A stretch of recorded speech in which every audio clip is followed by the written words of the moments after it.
Good evening. I'm Dr. Rekha Agarwal, obstetrician and gynecologist in Indore.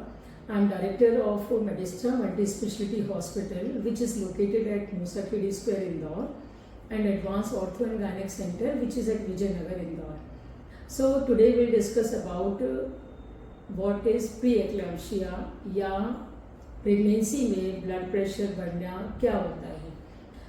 कई patient जिनका जो obese होते हैं, वेट ज़्यादा होता है, या पहली प्रेगनेंसी में जो हिस्ट्री दे कि मैम मेरा ब्लड प्रेशर बढ़ गया था, मतलब कई पेशेंट्स तो इस तरह की हिस्ट्री बिल्कुल ऑब्वियस दे देंगे, अदरवाइज कई बताएंगे मेरे पूरी बॉडी पे सूजन आ गई थी, या फिर मुझे टाइम से पहले बच्चे को डिलीवर कराना पड़ा था, मैडम ने कहा था कि ब्लड प्रेशर बहुत ज़्यादा हो रहा है।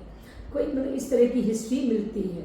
तो पहली बात तो ये है कि यदि कोई पेशेंट इस तरह की प्रॉब्लम से पहली प्रेगनेंसी में जूझ चुका है तो please don't take it lightly. जैसे ही आपकी प्रेगनेंसी होती है, आप कंसीव करते हो, या बेटर है even before that you meet your doctor, plan your weight accordingly, plan your diet accordingly and plan the treatment accordingly, ताकि आप वो रिपीट एपिसोड्स ना हो। और क्या होता है कि यदि प्रेगनेंसी में ब्लड प्रेशर बढ़ता है, ब्लड प्रेशर बढ़ रहा है, इसका मतलब क्या है कि जो बच्चे को ब्लड सप्लाई जा रही है थ्रू मदर, जो प्लेसेंटा और कॉर्ड के थ्रू जा रही है, उसमें रेजिस्टेंस ज़्यादा है, मतलब कि वो बच्चे को उतना ईजिली बढ़ा जो एक नॉर्मल प्रेगनेंसी में जाता है। और सपोज यदि बच्चे को ब्लड सप्लाई नहीं जाएगी, प्लेसेंटा से ही सारा न्यूट्रिशन मिलता है, तो बच्चा तो सफ़र करेगा।